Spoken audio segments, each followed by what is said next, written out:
Okay. Yeah, so I always think it's best to start with just you introducing yourself and your music, and then I have a few questions, and then I just like to open it up. Yeah, so I'm Blusty. Um, I'd say I write soft pop music. Recently, it's become a little more broader into just the pop genre. Um, I've been writing music for like 3 years. I've been taking it seriously, realizing like this is what I want to do. Releasing my own music for about a year now. Yeah, that's really dope. I also really relate to that because I've only been releasing for about a year too. So Oh, nice. yeah. Yeah. So my first question is just like, who are your biggest influences musically? My biggest influences musically. I mean, like Black Bear is my favorite artist of all time. I'll always say him. He has such a big variety of music. Um, and I just like watching the transformation of where he started in music to like him with a kid now, and it's completely different. Um, there's this artist named Goody Grace who does a lot of acoustic, very like soft pop songs, um, and he was one of the first guys I listened to. Was like, oh my gosh, I want to write music like him. Like his voice is amazing. Just the way he plays guitar is beautiful. Mm. I get that. I feel like I also have been listening to Black Bear for a while, so I get what you mean about like it's very different each project he puts out. Yeah. Yeah, so my next question is just who or what inspires you? Who or what inspires me? When I write music, I try and keep it true to real emotions or real events that have happened in my life. Um, a lot of the times, I feel like it ends up being me writing about romantic situations that I've had, whether they've gone well or they've not gone well. Um, Recently, I've been trying to expand past that a little more and write less about, you know, romance and try and delve into different feelings like anxiety or feeling excited for something. Um, yeah, but any situations that would be true to me. Mm. I feel like that's one of the good things about being a writer is kind of exploring all of those different emotions. So, yeah. So my next question is just kind of what are your goals for 2022 since we're starting the new year? My goals for 2022. I had a big list of specific goals for this year, and I like scrapped it because I thought they were all like way too specific and weird and like I want to build a community of people who like love my music, who I can like communicate with all the time and talk to about my music too. For 2022, I want to do a lot of shows at Siena around Siena's campus, um, and I kind of want to I want the Siena community to know me more. Yeah. And also, I feel like in Albany, there are like some great performance venues to look into, and that's always Yeah, helpful. definitely. I'm talking to a couple in kind of the Latham Troy area right now. We'll see how everything works out. Yeah. Yeah. So my next question, it's my favorite one to ask people, and it's just, how does your life influence your art, and how does your art influence your life? I mean, I feel like the first part of that is a lot easier to answer. So obviously, like I said, I write everything is about something that I've experienced or a relationship I've had or a time in my life. Like I have a song called Hotel Lobby, and it's not about something that's happened to me, but it was more about a fear of something that could happen if things didn't go the way I wanted them to in life. I think how my art has influenced my life, it's made me a much more confident person. Before I started writing music, like I'd say I was confident, I could talk to people, but I didn't walk around with with the level of confidence that I have now. Especially like art, it's something that is always on my mind now. Like I'm always thinking like, oh, how could I turn this experience into something? How could I, you know, Yeah. learn from this and maybe use it in a song? It's just like always there now. Yeah. I get what you mean. It's like finding the little things that can kind of be the biggest idea in a way.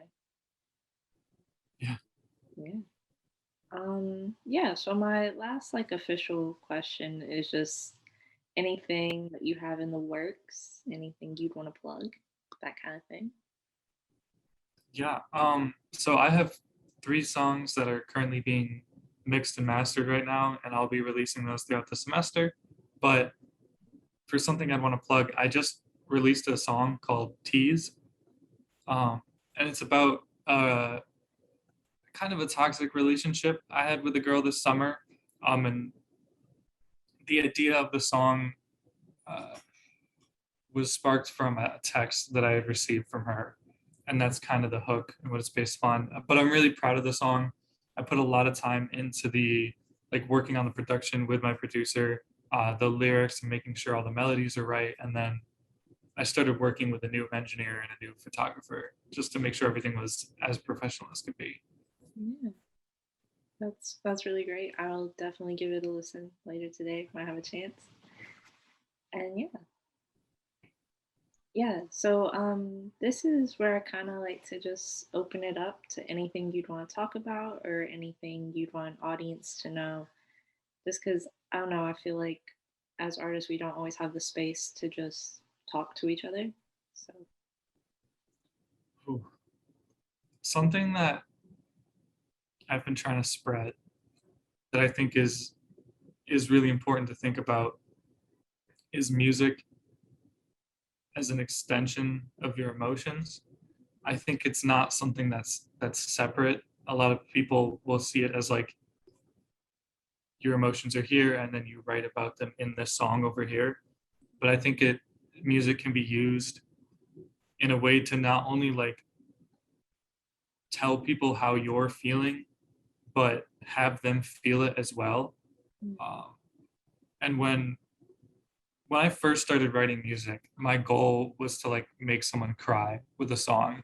I was like, I want them to feel, I want to express my emotions so well that they feel it as well. And I achieved that with the second song I dropped, and I didn't even realize it for the longest time um, that I had already like done that. And I think that should be the goal with every song. Like songwriting is all it's about like telling your story and unique to yourself. Um, Especially if you're trying to for the longest time I was trying to write in a style of what I thought people wanted to hear instead of writing about what I wanted to write about. Um, and my friend sat me down. I was like, just I'd write like half of a song or maybe less, and I couldn't finish it. And it kept happening. My friend sat me down. They were like, "Okay, you need to just like write about something that you care about, and like even if you don't want to release that, like just see how that feels." Um, and I think that's really, really important. yeah. And I feel like that's also like a really amazing thing about writing and music is like sometimes the things that you say as an artist, like they're very personal to you, and that's really important. But then it's like it resonates with someone else in some way, and they feel that with you. And I don't know, I think that's a really cool feeling. So, Yeah, it's like personally, I listen to music all the time, 24/7. Unless I'm like reading a book, I can't listen to music. But I think I mean when I'm listening to music and I'm just driving down the road to work or something, I'll listen to whatever makes me happy. So when I go into work, I'm not, like in a bad mood. I'm ready to just, get my stuff done, get ready for the day. But like if I'm going to a performance, I'll listen to like really music that makes me feel like good, music that makes me feel like I'm the shit. Like Mm. Chase Atlantic, I think is really good for that. Um, and just feeling like, all right, like I'm cool, I got this, I can go up there, and then be yourself on stage. But Yeah, and that's another cool thing. I feel like you're right with like Chase Atlantic, like the energy of their music. It's very much like confidence boosting in a way. Yeah. yeah, I think continuing off of that, there's certain music that I think is really good music, but I can only listen to sometimes because it'll just make me anxious. Like it happens a lot with like the alternative music scene, with the tones of the music and the chords they choose to use, this the message of the music. And I love that kind of music. My family listens to alternative music, like alternative rock. Um, so I always have, but I think especially in that genre, they do such a good job of trying to make you feel what they're expressing through the song. I think certain genres, certain artists are definitely better at that than others. Yeah. It I feel like it's always interesting, especially like in a way, it always makes me think of things like artist growth. Like when you see the growth of an artist and you can really start to feel with them in a way that you hadn't done before. Because, but to me, that's always really important, just like growth in general as a person, too. So it's like seeing it in someone's artistry and feeling it with them. I don't know. It's kind of cool. I agree. Another Bay Area artist, I guess. So G-Eazy. Um, I'm just like I'm obsessed with all of the Bay Area artists. I just love them. Fair enough. But G, his like first projects, um, like the projects that had Tumblr Girls and Random, I loved all that music. And then there was a time in between where he was writing songs, but it wasn't quite hit the same style he had done before. And I think his most recent album, I don't remember the name, but there were a lot of songs where he talks about like, okay, like this is what I want to write, this is what I want to do. I took some time to do that. Now I'm back here, um, and I just love seeing that artist growth. I think it took me a while, it, possibly.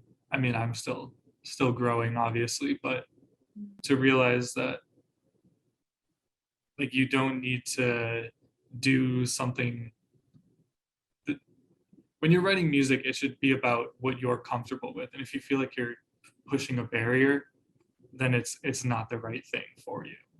Yeah. And you have to find a different style to write in, or um, a different mood to write about. Yeah. I think sometimes with that, it's also like there's times where you can't fully express the thought in the moment that you start writing, and it's like you have to take a break from it almost, or I don't know, just kind of like because I know I write a lot about like love and heartbreak, mostly heartbreak. I don't write that many love songs now that I think about it. Uh, but it's like sometimes I just have to take a break from writing in that way. Yeah. No, I feel that there was the song I have a really sad song out called All Alone.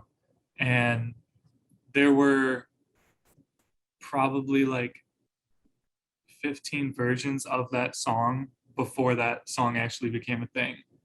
And it was like the song was about dealing with heartbreak, and I'll keep it simple and not go too much into detail for people who know me and everything. But it when I first was dealing with that and like the initial emotions, it was like too much to write about, and I ended up just making lots of lists of like what I wanted to write about and how I felt. And I have these just like notes upon notes of ideas where to go.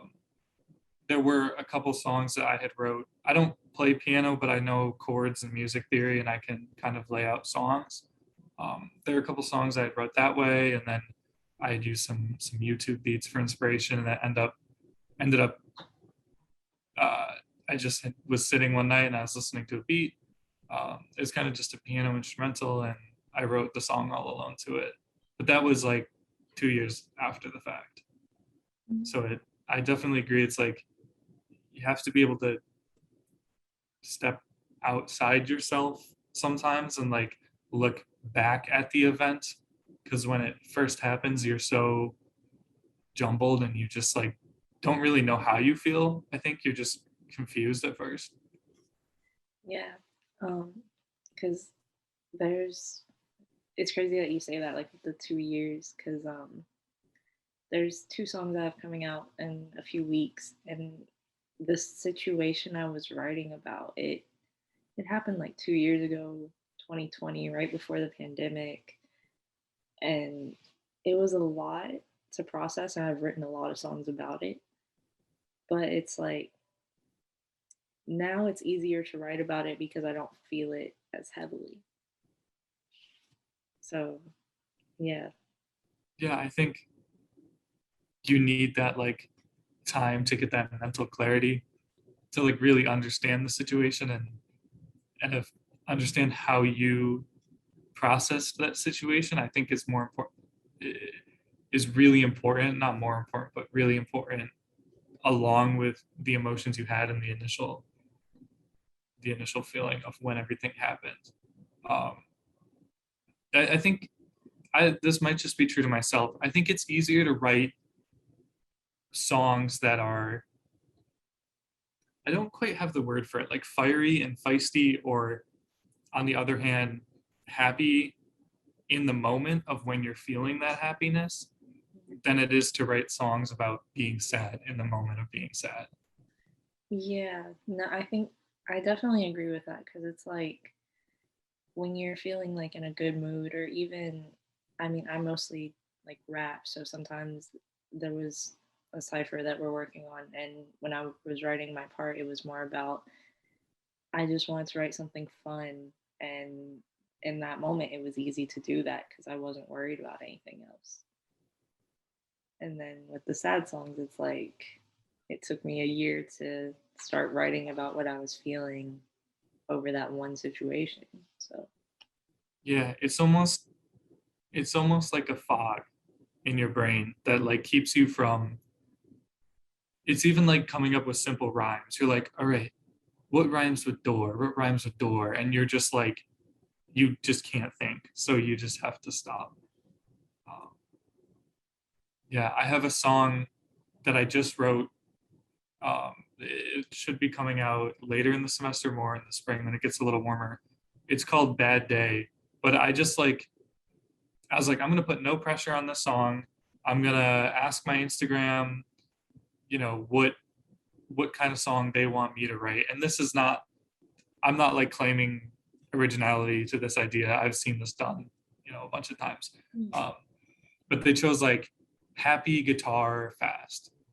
So I'm like, oh, like whatever. I'm not gonna do much with this. I found like a really nice track that I could write to, and I wrote it in the night, and I was just like laughing and having a lot of fun with it, and it ended up coming out pretty well to a point where I am gonna drop it. But like that song was happy. I could write it right in the moment and not really worry about, you know, making it perfect. I think especially with happy songs, like they don't need to be like beautiful songs. They just need to make you feel happy.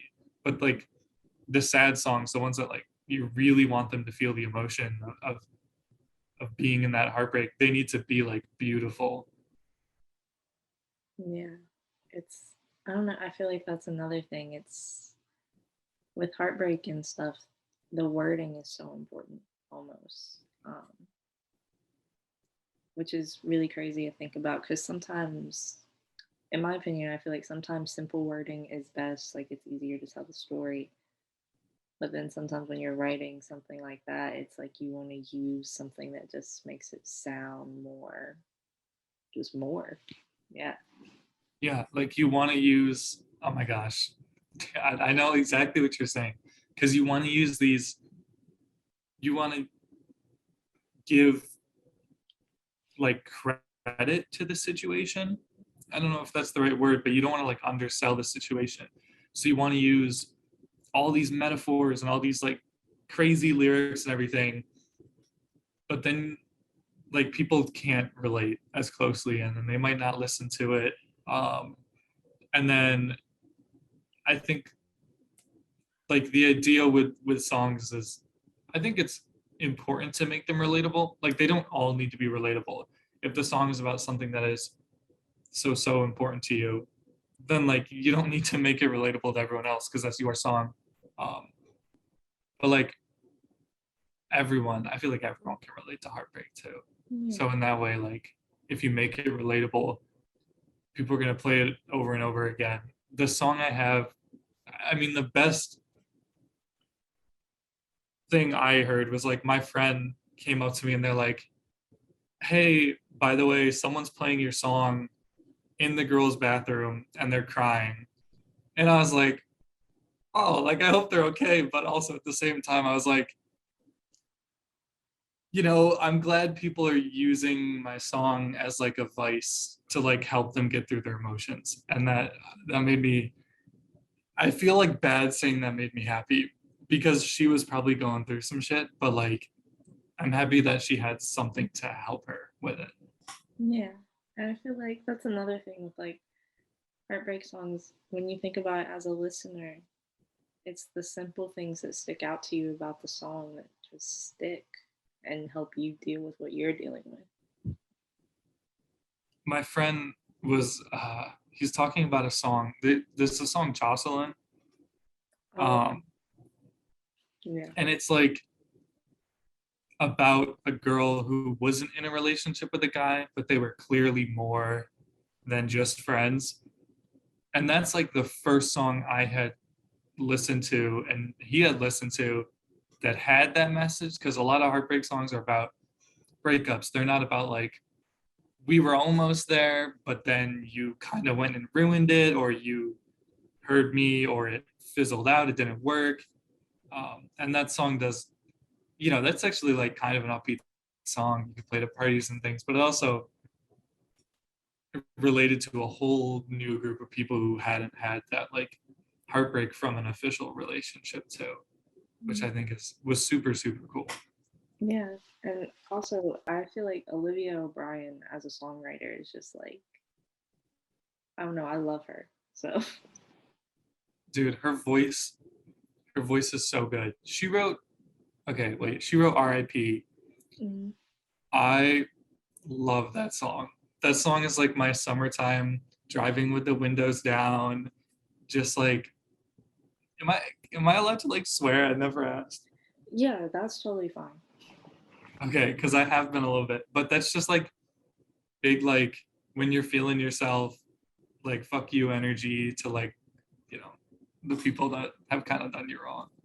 Yeah. And also, like, kind of around that same time frame when she released things like fuck feelings, like that's something anyone can relate to, I feel like. And it, Oh, yeah, I feel like it's great for summer as well because it's like, who's really trying to have all those feelings in the summertime, you know? I feel like okay, when I drive, I feel like the song that's playing is so important, especially in the summer, because Syracuse is a cold place. Like we're like central New York, but we're still so cold and we get all the lake effect and we're like the gray capital of the US. So we don't get sunny days like all the time. It's really cloudy. So that like part of the reason I mean I love living in Albany right now because it's been so sunny out, even though it's been cold, it's like whatever. Yeah. But like when I'm driving in the summer, I feel like the song that's playing is so important. Like I'll be like skipping like 20 songs just to get, you know, to the one that like fits the vibe perfectly that makes me feel just the right way that like I want to drive with it. Yeah. I feel like that's another thing. It's like with summer specifically, it's always there's a certain feeling to it being summer that like you just want to encap encapsulate, maybe, is that the right word? That's a big word. But yeah, and it's just like music can help you do that and feel that way that you want to feel. So Yeah. I feel there's a lot of people who obviously the modern music market is very saturated, but I feel like people undervalue some of the smaller artists, because like some of their songs, like if you to like call a song generic, um for like some of the smaller artists, which like I used to do, and I stopped doing because I realized like to have 100,000 monthly listeners on Spotify and to have like a million plays on that song, like they clearly put so much work into that. This is like not related kind of to what we were talking about, but yeah. um and I think that's something like people don't realize until you've like had a hand in making music, is how much goes into it, and like how much more goes into it with each amount of streams you get. So like even just like my most popular song has like 2,300 streams on it, and like the amount of work that went into that versus a song I had dropped with like little effort that has like 600 streams is like way different. And it's like I wish more people could understand that as just listeners who don't have a hand in making music. Yeah, it's a lot of like behind the scenes kind of work that goes into it, and just I don't know. It is a lot, and I feel like it's not something that a listener always thinks about as heavily as the artist does. Yeah, like a lot of the times I'll write a song and then I'll listen to that song for like a couple months. And if I'm not bored of like the demo that I made, then I'll record it at a studio, get album art done, um, create a marketing plan, and then put it up a month ahead of time, or start like marketing it a month ahead of time to when it actually drops. And that whole process is like months and months of listening to that song over and over again. It's like a lot of those songs end up just like fizzling out. I have like about 100 songs that I won't release because I think they're good, but they're not like the best, and I only want to release the best I've made. Yeah. And then even like with uh, I feel like it's hard to like show someone like the meaning of a song, but it's like my best friend's an artist, so like she can appreciate like how much time goes into something, or like that everything you do is personal, even if it can come off sometimes as like uh I don't I don't like the word generic, but like that's all I can think of right now is like a generic vibe that could match other vibes as well, Yeah. if that makes sense. Yeah, no, I know what you mean. It's because it's like there are a lot of things that fit together in kind of like their own category, and it's not always the intention, but it's what happens. So, Yeah. um Gosh, well, we went down a rabbit hole from writing personally to yourself to this now, but that's fine. I could talk about just anything in music for hours and hours. yeah, and I mean, that's kind of like the whole point of this is just having the space to comfortably talk about things like this. Because, like I said before, I feel like as artists, we don't get to just sit down and talk about it as much as we should. I feel like, okay, I do want to say one more thing. Mhm. If there's a song you really like, and this goes out to like anybody watching this and you and me, turn off all the lights, put in headphones that have directional, just like Apple earbuds have it, and just like listen and feel the song. And like it's gonna feel weird and it's gonna feel like corny, but like do it.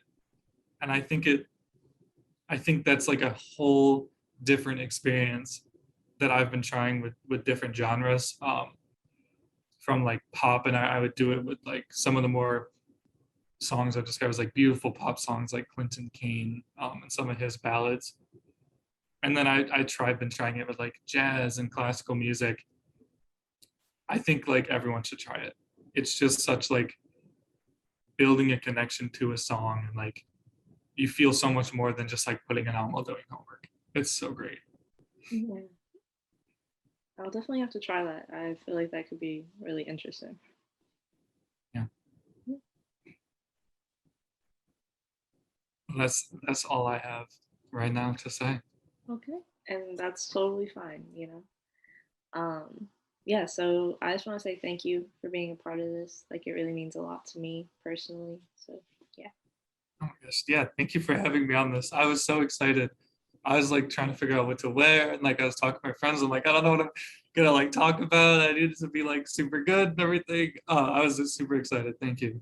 Yeah, of course. And also, if you're since you're also in the Albany area, if you have any shows or anything, let me know and I'll try and go. Oh yeah, for sure. Will do. Yeah. Thank you. All right. Yeah. Hope you have a good day and can't wait to check out your music later. Cool. You too.